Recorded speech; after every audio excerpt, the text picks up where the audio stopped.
화공생명과학과에 재학 중인 박호성이라고 합니다. 어제 발표했던 약간 멋있는 선생님 기억나요? 원대로라고? 그 쌤이랑 과 동기이고요. 근데 공교롭게도 저도 어릴 때 그러고 놀았는데 경비실 문 막 두들기고 피고 그러고 놀았다고 하더라고요. 예, 아무튼 발표 시작하겠습니다. 여러분, 공부가 습관이 될 수 있다고 생각하십니까? 제가 사실 원장님이 안 계시면 다르게 말하려고 했는데 공부는 습관이 될 수 있습니다. 네. 이제 차례는 다음과 같고요. 진부한 내용이지만 저의 경험들을 담아서 진솔하게 준비해 봤으니까 잘 들어주시면 감사하겠습니다. 저는 용인에서 되게 일반적인, 평범하진 않아요. 비범한데 일반 고등학교 나왔어요. 그리고 학생부 교과 전형이라는 전형을 통해서 연세대학교 화공생명공학과에 진학하게 되었습니다. 2016학년도에 입학을 하였는데 이때 학생부 교과라는 전형은 내신과 수능 최저를 맞추면 되는 전형이었습니다. 군대를 갔다 오니까 그 전형이 없어졌더라고요. 격세지감을 느낍니다. 네, 우리는 항상 해야 되는 고민이 있잖아요. 진짜 하기 싫은데 맨날 해야 되는 고민이 있어요. 대체 왜 공부를 해야 할까요? 저는 여러 가지 동기가 있었어요. 일단은 지기 싫어했습니다. 항상 잘하고 싶어 했고 모범생인 아니었지만 모범생인 척 하고 싶었어요. 그런 마음에 항상 최소한의 공부를 했었습니다. 그리고 저는 구체적인 꿈이 없었습니다. 누나가 미대를 준비했고 저도 뭐 미술을 좀 잘해가지고 미대를 갈까도 고민했을 정도로 되게 그냥 정해지지 않은 삶이었어요. 그런데 이제 여기서 말씀드릴 거는 미대도 공부해야 됩니다. 그리고 좀 민망한 이유지만 좋아하는 사람이 꿈을 향해서 달려가는 모습을 보면서 동경하는 마음에 열심히 공부를 했던 적도 있습니다. 혹시 첫사랑 얘기 좋아하나요? 네. 근데 멘토 특강이라서 첫사랑 얘기는 못하고 첫사랑 때문에 열심히 공부했던 얘기를 잠깐 하자면은 너무 정말 동경하는 사람이 있었어요. 저보다 공부를 조금 잘한다 못한다를 나누긴 그렇지만 성적은 조금 낮았어요. 그런데 진짜 열심히 하는 거예요. 그 모습이 너무 아름다워가지고 좀 반하는 면도 있었고 도서관에 따라다녔어요. 도서관이 더 멀어요. 그 동네가 먼데 막 따라다니고 야자 한다면 같이 하고 밥 같이 먹을 수 있으면 또 좋다고 밥 먹고 그렇게 열심히 했던 시기도 있었습니다. 아무튼 학생 때는 꿈 같은 거창한 이유보다는 그런 이유가 사실 더 와닿잖아요. 근데 제가 좋아하는 여자 혹은 좋아하는 남자 때문에 열심히 하라고는 안 하겠죠. 가장 중요한 이유는 사실 꿈이라고 말씀드릴 수 있겠는데요. 꿈은 절대로 놓아서는 안 되는 것이잖아요. 공부가 정하기 싫다면 본인의 꿈을 한번 생각해 보세요. 꿈이 없다면 나중에 꿈이 생겼을 때 꿈을 이루기 위해서 어떻게 해야 할지 생각해 보세요. 꿈이 없으면 나중에 하고 싶은 것을 뒤늦게 하고 싶을 때 그걸 하는 것에 대해서 상당한 걸림돌이 될 수 있습니다. 꿈이 있다면 그 꿈을 도전하는 데 있어서 마찬가지로 성적이 또 걸림돌이 돼요. 어쩔 수 없는 대한민국의 사회여서 안타까운 면도 있지만 저희가 사회를 바꿀 수는 없으니까 사회에 맞춰 가야겠죠. 공부를 해야겠다고 생각하는 전제 하에 공부하다가 또 공부가 도저히 안 될 때가 있잖아요. 집중도 안 되고 봐도 눈에 들어오지도 않고 그럴 때 간단하게 설명을 드리자면 리프레시라는 단어 아시죠? 모르는 학생도 있을 수도 있는데 신선한 공기와 적절한 신체 활동이 공부에 매우 중요합니다. 원장님께서 맨날 말씀하시잖아요. 졸려하는 애들 앉았다 일어났다 푸시업 시키라고. 저는 열심히 시키고 다니는 편인데 그런 거 하고 나면은 과학적으로도 혈류량도 늘고 뇌 활동 늘리는 호르몬도 많이 생성돼서 집중이 잘 될 거예요. 그런 건 몰라도 되고요. 그리고 그래도 집중이 안 된다면 저는 10분에서 30분 정도 쪽잠을 잤습니다.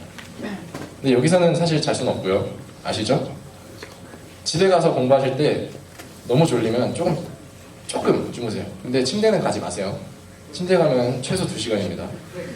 의자에 앉아서 책상에 엎드려서 10분, 20분씩 자는 거예요. 그리고 제가 여기 보이세요? PC방 코인 노래방 금물?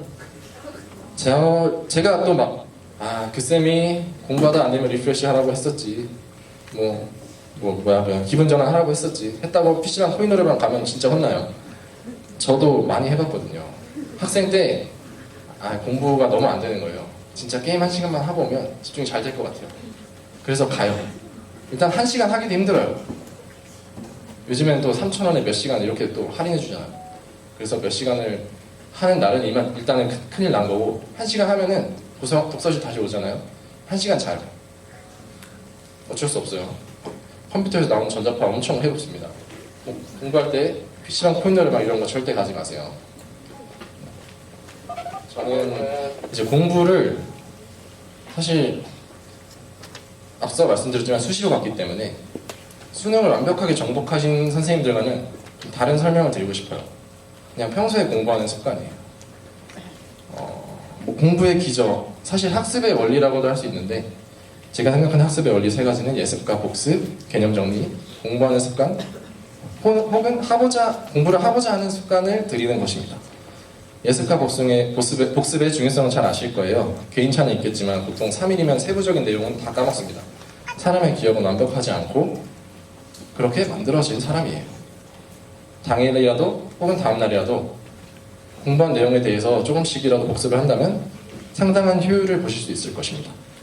그 다음은 개념 정리인데요. 저는 아직 습득하지 못한 개념들, 책에 글씨 빽빽하게 있으면 그 읽다가 눈이 안 움직여요. 한 곳에만 머물러요. 진도가 나아가질 않고, 또 손을 떼고 있자니 집중이 안 되고, 펜을 붙잡고 있자니 낙서를 하고 있어요. 말씀드렸잖아요. 그림 좋아했다고. 맨날 낙서하고 있어요. 옛날에 교과서에 보면 한 페이지에 2개씩은 낙서가 되어 있습니다.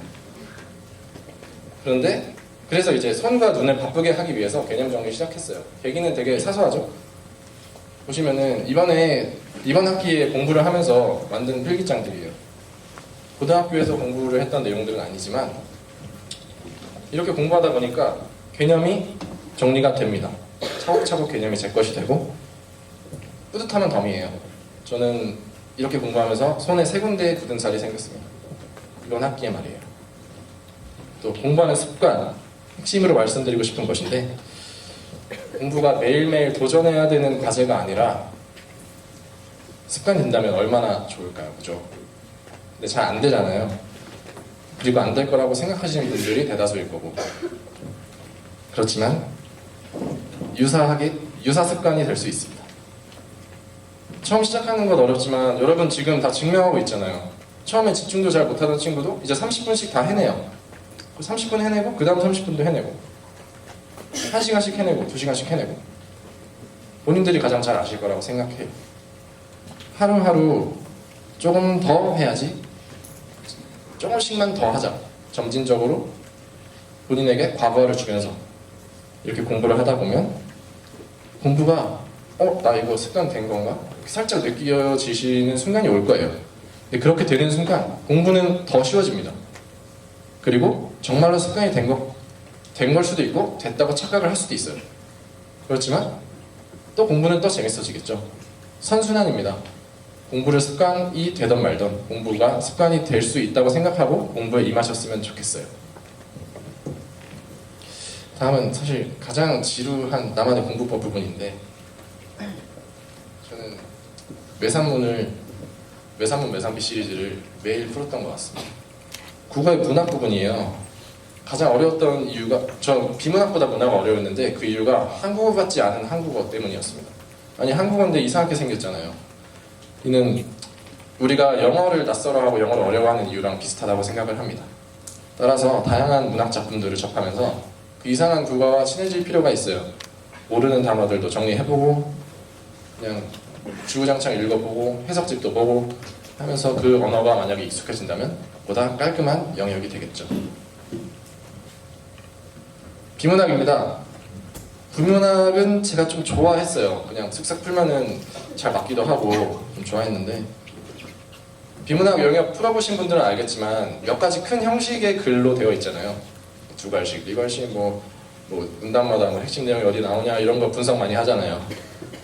근데 이제 배경 지식을 알고 있으면 지문이 빠르게 풀립니다. 그죠? 근데 저희가 모든 배경 지식을 다 알고 있을 수는 없어요. 세상에는 너무나도 다양한 분야가 있고 그 분야들이 글로 나타내진 게 비문학 글들이니까요. 그죠? 그래서 지문을 분석하면서 이해하는 연습이 매우 중요하다고 저는 강조드리고 싶습니다. 그리고 배경 지식으로 문제를 풀려고 하지 마세요. 배경 지식이 정확하게 맞는다는 보장도 없을 뿐더러 국어에서 원하는 건 배경 지식을 갖고 글을 해석하는 것이 아닙니다. 그런 부분에 착각을 하지 않고 지문을 잘 분석하면서 문제를 풀어나가는 것이 매우 중요하다고 말씀드리고 싶습니다. 이게 제가 옛날에 공부하던 시절에 센 표지인데 어쩌다가 찾아가지고 신나서 들고 왔어요. 수학 어렵죠. 수학 매우 어려운데요. 저도 사실 수학을 포기할까 고민했던 학생 중 하나입니다. 아니 분명히 중학교까지 수학 그냥 하다 보니까 뭐 그래도 뭐 따라갈만 하고 했는데 모의고사를 보면은 등급이 안 나오는 거예요. 30번, 29번 이런 거 하나도 모르겠고. 그렇지만 다들 어려워하는 부분이기 때문에 수학을 놓지 않는다면 입시 경쟁력에서 상당한 우위를 점할 수 있습니다. 물론 1등급만 다 맞는 친구들은 이런 거 드릴 필요 없고요. 한 3, 4등급, 2등급 뭐 이런 친구들은 수학을 절대 놓지 마세요. 이제 문제만 푸는 친구도 있죠. 주구장창. 개념 다 됐다고 생각하고. 근데 그거 뭐 하는 건지 알아요? 젠가 아시죠? 젠가는 한정된 블록의 개수가 있잖아요. 그거를 빼서 위에다 쌓고 있는 거예요. 그냥 밑에는 점점 약해지고 그냥 부실한 탑에 높이만 쌓아가는 겁니다. 절대 그렇게 하지 마시고 점진적인 공부가 가장 중요하다고 생각하는 과목이에요. 개념을 완벽하게 정리하고 기본 문제들로 개념을 나의 것을 만들고 그렇게 개념이 완벽하게 정리된 후에 어려운 문제들을 풀어나가는 게 가장 중요할 것이라고 말씀드리고 싶습니다. 또 어느 정도의 수준이 되면 모르는 문제가 나왔을 때 붙잡고 늘어지세요. 다른 쌤들도 많이 말씀하셨죠. 이를 통해서 자신이 개념이 부족한 것인지 혹은 어떤 부분에서 응용이 안 되는 것인지 정확하게 판단할 수 있습니다. 자신의 문제는 자신이 알기 마련이에요. 다른 사람이 도와줄 수 없습니다. 본인이 어떤 문제가 자신에게 있는지 알고 그 문제들을 선생님들께 어떻게 해결하면 좋을까요? 조언을 구할 수는 있지만 문제는 자신이 발견해야 된다는 것을 절대 잊지 않으셨으면 좋겠습니다. 다음 영어입니다. 저는 영어 잘 못해요. 수능형 영어만 잘합니다. 그냥 뭐 동네 이것저것 하고 넘겨다니다가 보니까 고등학교 2학년이 되었고 그때 뭐 그냥 성적도 이만저만하게 나오니까 절실함이 없었겠죠. 근데 고등학교 2학년 6월 영어 모의고사를 봤는데 갑자기 63점을 맞았어요. 방금 이상한 말 들린 것 같은데 잘 봤다라고 말 들린 것 같은데 아닌가요? 저의 딴에는 최악의 점수였습니다. 4등급 중에도 하위권 4등급이었어요. 저는 나름 평소에 공부를 잘한다고 자부했는데 그냥 전국에 2명 중에 1명 꼴이 된 거예요. 그래가지고 정말 멘탈이 나갔어요. 그래서 학교에 존경하던 영어 선생님이 계셨는데 가가지고 물어봤습니다. 어떻게 해야 좋을까요? 일단은 영어 선생님께서 말씀하신 게 한 덕회 책을 붙잡고 몇 번이고 반복해라 였습니다. 솔직히 뭐 방법이 없잖아요. 저는 이미 영어의 실력에 저의 영어의 신뢰를 잃은 상태였고 그래서 그 방법을 무작정 따라해봤습니다. 처음으로 이제 제가 스스로 교재를 찾아보고 구매했던 교재가 여기 나오는 자이스토리였습니다. 자이스토리에는 일단 특별한 건 없어요. 기출 문제들이 다 담겨 있는데 이거를 매일매일 진짜 하루도 빠짐없이 한 챕터씩 풀고 틀리든 맞든 간에 지문을 완벽하게 분석하기 위해 노력했습니다. 모르는 단어가 있으면 당연히 체크를 해놓고요. 그렇게 공부하다 보니까 11월에 그래도 간신히 맞은 등급이긴 하지만 2등급을 났더라고요. 그런 기억이 있습니다. 영어도 똑같아요. 익숙해지셔야 합니다. 탐구가 얼마 전에 어떤 쌤이 특강할 때 탐구는 고인물 아니냐 이런 질문을 제가 들었던 것 같은데 저는 개인적인 생각으로는 아니라고 생각합니다. 고2에서 고3이 되는 겨울방학 때 처음 탐구를 했어요. 그러고 나니까 등급이 바로 꼼꼼히 했죠. 꼼꼼히 과학 좋아해서 꼼꼼히 하고 했더니 바로 1, 2등급이 나오더라고요. 그런 부분에서 고인물이라는 생각은 전혀 버리셨으면 좋겠는데 2과목은 고인물이 맞습니다. 1, 2등급이 나와요. 근데 6월 모평이랑 수능에는 재수생이 껴서 보잖아요. 재수생 끼자마자 바로 4등급으로 떨어지더라고요. 그래서 서울대 못 갔습니다. 그리고 탐구 과목은 접할 수 있는 곳이 많지 않기 때문에 인터넷 강의를 꼭 추천드립니다. 사설 인터넷 강의 주로 추천드리고요. 근데 EBS가 개념 부분에서는 좀 더 명확하게 정석대로 설명해 놓은 경향이 있어요. 그런 부분에서 개념이 헷갈리신다면 EBS 강의도 가끔 병행하시면 좋을 것 같고, 타임어택이 심하니까 진짜 문제 많이 풀어보실 필요가 있을 것 같습니다. 그리고 저는 수시로 갔다고 말씀드렸기 때문에 내신 공부에 관한 것을 넣어봤는데 별거 없습니다. 선생님 말씀 잘 듣고 수업 열심히 들으세요. 그게 진짜 한 문장으로 할 수 있는 최고의 답인 것 같습니다. 나중에 수시로 가실 분 따로 질문하시고 싶으신 분 있으면 나중에 따로 찾아오시면 제가 열심히 설명해 드리겠습니다. 그리고 많은 학생들이 대학을 잘 가고 싶다라는 생각을 하지만 왜 대학을 잘 가야 되지라는 것도 모르고, 어떤 동기부여가 안 되는 학생들도 굉장히 많아요. 저도 사실 그랬었고. 그래서 말씀드리고 싶은 거는 대학은 첫인상입니다. 상대방을 볼 때 첫인상이 좋으면 어때요? 일단 엄청나게 많은 사람이 있잖아요. 근데 첫인상이 좋은 사람이랑은 분명히 쉽게 친해지고 오랜 기간 동안 또 깊게 친해지기도 하죠. 근데 첫인상이 그냥 밋밋한 사람도 있잖아요. 캠프 3주 동안 모든 사람을 알고 가지 못하잖아요. 뭐 꼭 누가 뭐 누굴 많이 한다고 뛰어나다 이런 건 전혀 아니지만 그냥 정말 그럴 수도 있는 거예요. 이게 제가 연세대학교에 다니고 있다는 사실만으로 다른 사람들이 저를 보는 시선은 매우 달라졌습니다. 물론 그 이유는 본인 능력이지만 이는 첫인상에서 상당한 이점을 가져다주고 시작점이 다르다는 걸 의미합니다. 이것만으로도 동기부여가 안 되시는 분들도 있겠지만 단 10분이라도 이 말로 동기부여가 됐으면 저는 만족스러울 것 같습니다. 그리고 수시 정시 고민하는 분들 많이 계시죠. 여러분들은 전략적으로 입시 전쟁에 임해야 될 필요가 있습니다. 입시 전쟁이에요, 말 그대로. 저희 학교 얘기를 해드리자면 저는 용인에서 학교를 나왔다고 했잖아요. 동네에서 정말 유명한 탑3 똥통고등학교 중 하나였습니다. 똥통이라고 정말 표현할 수밖에 없어요. 화장실에 가면 담배 연기가 자욱해요. 그런 학교가 있어요. 요즘도 있나? 그리고 선배들이 문신에 비하하는 건 아니지만 팔에 뭐 잉어 막 용 막 잔뜩 그려놓고 다니고, 그렇지만 저는 그런 학교에 내신 1등급 전교 1등 하자 노리고 학교를 갔고 결과적으로 3년 동안 전교 1등을 해서 연세대학교에 잘 가게 되었습니다. 뭐 이런 전략도 있어요. 이런 전략을 꼭 선택하라고 하는 건 아닙니다. 근데 저희가 생각해야 될 거는 저희가 정시를 위해서 공부하고 수시를 위해서 공부하는 건 아니에요. 목표는 언제까지나 대학 입시입니다. 수시 전형을 항상 준비해야 돼. 정시로 대학을 가겠다는 생각, 그냥 둘 다 하라는 말이죠. 그렇게 수능을 준비하셔야 됩니다. 연세대학교는 최근 입시 전형에서 과감하게 수능 최저를 없애버렸지만 내신과 수능 최저 등급이 준비되어 있다면 표준 점수 단 1점 차이로 대학의 등락이 바뀌는 그런 전쟁 이전에 비교적 편안한 마음으로 대학에 안착할 수 있습니다. 쉬운 길을 찾으라고 말씀드리는 게 아니고 만일의 경우에 대비해서 선택의 폭을 늘리라는 말씀을 드리고 싶은 것입니다. 저는 말씀드린 루트로 비교적 마음고생 없이 수능 본 지 한 달 후 정도인 12월 17일 날 최초 합을 결정지었던 기억이 나네요. 하다 보니 잔소리 같은 뻔한 말만 많이 해서 좀 죄송하기도 한데 저는 고2 때 수능 공부를 처음 시작했습니다. 그러고도 어찌 보면 운이 좋았다고 할 수 있지만 좋은 성과를 거둘 수 있었어요. 근데 여러분들은 벌써부터 이렇게 시작하고 있잖아요. 더 잘할 수 있습니다.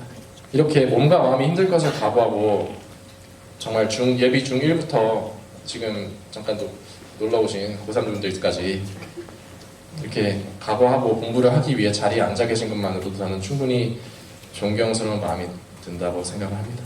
지금의 자세를 잊지 않고 이 3주를 통해서 공부하는 습관을 만들어서 본인의 꿈과 목표를 이루는 데 도움이 되셨으면 좋겠습니다. 반드시 이룰 것입니다. 감사합니다.